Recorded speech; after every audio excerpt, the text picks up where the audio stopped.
तो जी हाँ, हम आ चुके हैं आज की एक ब्रांड न्यू वीडियो के साथ। तो आज की वीडियो में हम देखेंगे कि अरिथमेटिक ऑपरेटर्स क्या होते हैं और इसके अलावा हम देखेंगे कि इक्वल टू और असाइनमेंट ऑपरेटर के दरमियान क्या फ़र्क होता है।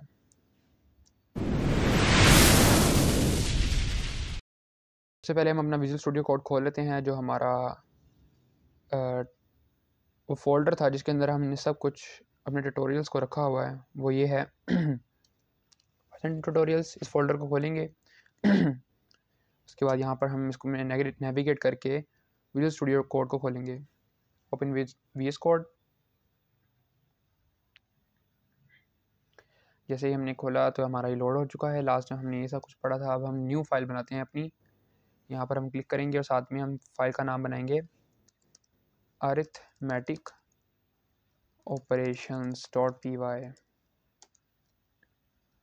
जैसे मैंने क्लिक किया तो अब हमारी यहाँ पर फाइल क्रिएट होने लग गई। जैसे हमारी फाइल क्रिएट हुई,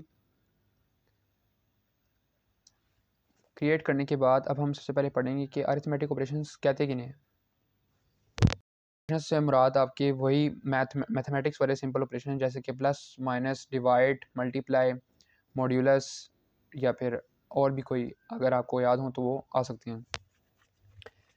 अरिथमेटिक ऑपरेशंस किस तरह हम अप्लाई करते हैं पाइथन के अंदर और दूसरी प्रोग्रामिंग लैंग्वेज के अंदर भी हमें अरिथमेटिक ऑपरेशंस दिए गए हैं ताकि हम सिंपल और बेसिक और एडवांस मैथमेटिक्स कैलकुलेशंस कर सकें।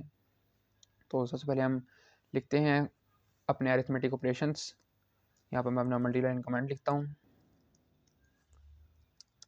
यहाँ पर मल्टी लाइन कमेंट लिखा। यहाँ पर लिखेंगे हम सबसे पहले हमारा अरिथमेटिक ऑपरेशन क्या आता है। पहला हमारा आता है प्लस, दूसरा आता है माइनस, तीसरा आता है डिवाइड। डिवाइड को हम किसी भी प्रोग्रामिंग लैंग्वेज के अंदर या मोस्टली प्रोग्रामिंग लैंग्वेजेस के अंदर हम फॉरवर्ड स्लैश से शो करते हैं। मॉड्यूलस लेने के लिए हम लेंगे, यानी मॉड लेने के लिए हम यूज़ करेंगे percentage, plus minus divide mod और हमारा मल्टीप्लाई। मल्टीप्लाई करने के लिए हम स्टैरिक का साइन यूज़ करते हैं, ना कि एक्स। अगर हम एक्स लिख के कोई कैलकुलेशन परफॉर्म करने की कोशिश करेंगे तो हमारा इंटरप्रेटर या फिर हमारा कंपाइलर हमें एरर थ्रो करेगा। तो सबसे पहले हम देख लेते हैं कि हम किस तरह ये बेसिक ऑपरेशंस परफॉर्म कर सकते हैं। फॉर एग्जांपल अब मैं दो नंबर्स को ऐड करना चाहता हूँ। यहाँ पर हमने स्ट्रिंग का इस्तेमाल क्यों नहीं किया, क्योंकि कभी भी स्ट्रिंग के ऊपर अरिथमेटिक ऑपरेशंस परफॉर्म नहीं हो सकते। तो इसलिए हमने यहाँ पर सिंपली एक दो इंटीजर नंबर्स लिए और उनको ऐड किया है। अब सबसे पहले हम इसको रन करते हैं। इसको रन करेंगे तो हमारे पास क्या शो होगा, 3। ऑफ कोर्स 1 + 2 3 होता है। तो ये हमारा बेसिक अरिथमेटिक ऑपरेशन परफॉर्म होगा। ये हमारा 3 प्रिंट हो गया। अब हम इसके बाद अगला ऑपरेशन अपना चला के देखते हैं। प्रिंट फॉर एग्जांपल मैं करता हूँ 1 - 2। 1 - 2 करेंगे तो ऑफ कोर्स आप बड़ी वैल्यू में से छोटी को माइनस कर रहे हैं तो फिर आपका -1 आएगा। बड़ी वैल्यू के साथ आपका माइनस है तो यहाँ पर आपका आ गया -1। अब हम इसके बाद अगला ऑपरेशन परफॉर्म करेंगे, वो है हमारा डिवाइड। अब डिवाइड करते वक्त आपने हमेशा ये ध्यान रखना है कि आपकी कोई भी वैल्यू 0 से डिवाइड ना हो रही हो। 0 से डिवाइड होगी तो आपको या तो एरर थ्रो होगा, क्योंकि 0 से अगर हम किसी भी वैल्यू को डिवाइड करते हैं तो वो इन्फिनिटी में चली जाती है, जो कि एग्जिस्ट नहीं करती। तो यहाँ पर हम सबसे पहले देखेंगे, हम 4 को डिवाइड करते हैं 2 से। हम 4 को 2 से डिवाइड करेंगे तो हमारे पास आंसर आएगा 2।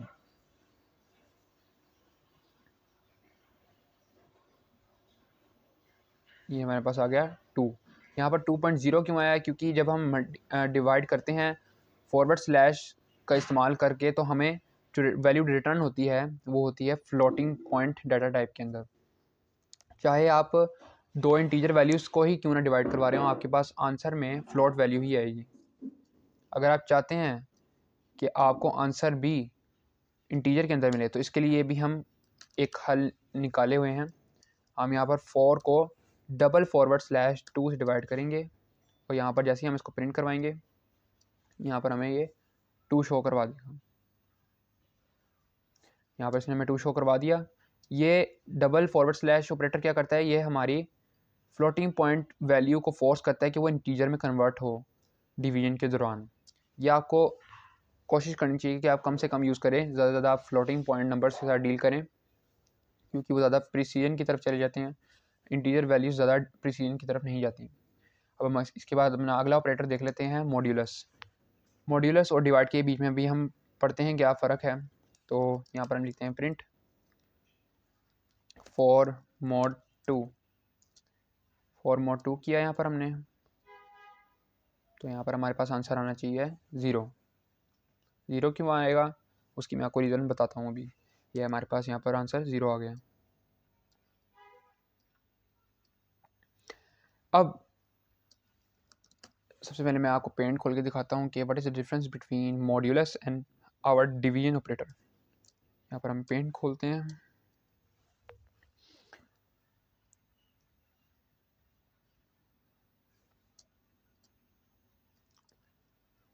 सबसे पहले आपको जानना होगा कि एक डिवीजन ऑपरेटर करता क्या है। एक्चुअली अगर हम फॉरवर्ड स्लैश सिंगल का यूज़ करेंगे तो फॉर एग्ज़ाम्पल मैं डिवाइड कर रहा हूँ 4 को 2 पे, तो यहाँ पर हम फॉर एग्ज़ाम्पल डिवाइड कर रहे हैं 4 को 2 पे, 2 बाहर आएगा, 4 अंदर, 2 2 ज़ा 4, 2 के टेबल पे 2 पे जाके 4 आता है, तो यहाँ पर 4 आ जाएगा। जब हम इनको सब्ट्रैक्ट करेंगे तो हमारे पास रिमाइंडर आएगा 0। अब मॉड्यूलस और डिवीजन ऑपरेटर के दरमियान फ़र्क क्या है। आपका जो मॉड्यूलस ऑपरेटर होता है, जो परसेंटेज टाइप होता है, वो आपको क्या देता है, वो आपको देता है रिमाइंडर। रिमाइंडर क्या है आपका, यहाँ पर आपका रिमाइंडर है 0। जो डिवीजन करने के बाद आपका सब्ट्रैक्शन के बाद आंसर आपको मिलेगा वो आपका रिमाइंडर होगा। मॉड्यूलस ऑपरेटर आपको हमेशा आपका रिमाइंडर देता है डिवीजन के बाद। और आपका डिवीजन ऑपरेटर जो फॉरवर्ड स्लैश है, आपका जो फॉरवर्ड स्लैश है वो आपको हमेशा वो फाइनल वैल्यू देगा जिस पे आपका पूरा जो अंदर वाला नंबर था वो डिवाइड हो चुका है। जैसे कि अब यहाँ पर हमारा 2 पे अंदर वाला 4 मुकम्मल तौर पे डिवाइड हो चुका है, इसलिए हमारे पर रिमाइंडर 0 आया। तो यहाँ पर हमें 2 आंसर के तौर पे मिलेगा, 2 नहीं बल्कि 2.0 मिलेगा। 2.0 क्यों मिलेगा, क्योंकि अगर आप सिंगल फॉरवर्ड स्लैश यूज़ करते हैं तो हमें डिफ़ॉल्ट जो वैल्यू मिलती है वो फ्लोटिंग डाटा टाइप नंबर के अंदर होती है। होप कि आपको समझ आ चुका होगा मॉड्यूलस ऑपरेटर और डिवीजन ऑपरेटर के दरमियान फ़र्क। तो हम चलते हैं वापस अपनी वीडियो की तरफ। अब हम अगला अपना लास्ट ऑपरेटर देखते हैं, वो है हमारा मल्टीप्लिकेशन ऑपरेटर। यहाँ पर हम लिखेंगे 4 मल्टीप्लाई बाय 2। तो ऑफ कोर्स सबको ही आता है 4 मल्टीप्लाई 2 क्या होता है, 4 2 ज़ा 8, 4 2 इज़ 8। यहाँ पर हमारा 8 प्रिंट होके आ गया। तो जी हाँ, हमारे ये सारे के सारे थे अरिथमेटिक ऑपरेशंस। तो अब हम इसके बाद देखेंगे कि what is the difference between assignment operator and equal to operator. Python के अंदर इस इक्वल टू ऑपरेटर और असाइनमेंट ऑपरेटर इन दोनों के दरमियान डिफरेंस है। मैं बताता हूँ कैसे। सबसे पहले हम यहाँ पर लिखते हैं कि what is equal operator, what is equal to operator. Equal to operator हमारा पाइथन के अंदर होता है डबल इक्वल। अब आप कह रहे होंगे ये क्या बात हुई, मैथमेटिक्स के अंदर तो हमेशा से हम सिंगल इक्वल यूज़ करते हैं, जो कि दो वैल्यूज़ के दरमियान इक्वालिटी को बताने के लिए यूज़ होता है। मैं बताता हूँ क्यों। और व्हाट इज़ असाइनमेंट ऑपरेटर,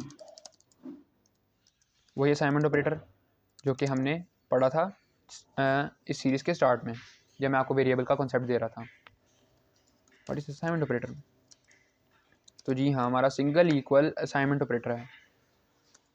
तो व्हाट एक्चुअली इस assignment operator and equal to operator, Python के अंदर इन दोनों में डिफरेंस है। डिफरेंस किस लिहाज से है, डबल इक्वल का जब आप साइन यूज़ करेंगे तो इसका मतलब है आप दो वैल्यूज़ के दरमियान इक्वालिटी को शो करवाने के लिए या इक्वालिटी को मेजर करने के लिए यूज़ कर रहे हैं। वहीं अगर आप सिंगल इक्वल टू ऑपरेटर का यूज़ करेंगे, यानी असाइनमेंट ऑपरेटर का यूज़ करेंगे, तो इसका मतलब है कि आप राइट वाली वैल्यू को लेफ़्ट वाली वैल्यू के अंदर असाइन कर रहे हैं। फॉर एग्जांपल यहाँ पर मैं अपना एक वेरिएबल बनाता हूँ a, अब मैं इसको इक्वल टू 1 करता हूँ।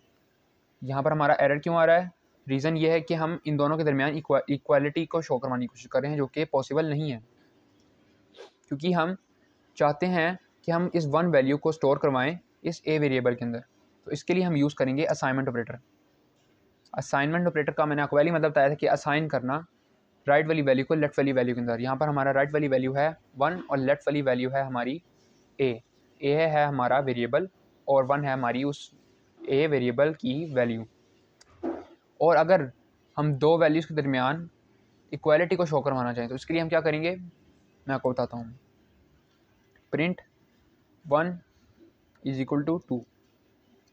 यहाँ पर आपको क्या आएगा आंसर, आपको मुझे खुद बताना होगा। सोचें पहले, 5 सेकंड सोचें। चलिए मैं बताता हूँ क्या आएगा आंसर आपका। यहाँ पर मैं इसको रन करके दिखाता हूँ।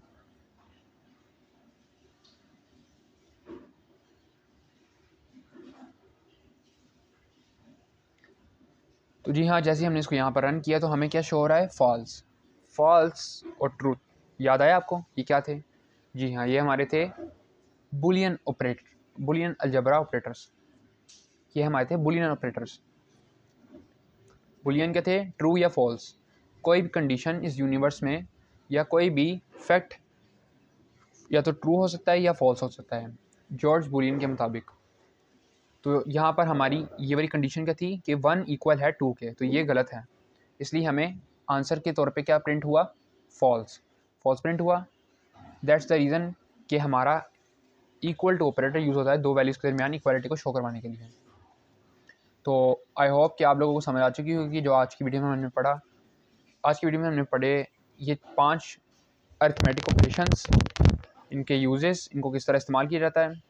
इसके अलावा हमने डिफरेंस पढ़ा इक्वल टू ऑपरेटर और असाइनमेंट ऑपरेटर के दरमियान में। तो होप कि आप लोगों को अच्छी तरीके से समझ आ चुकी होगी।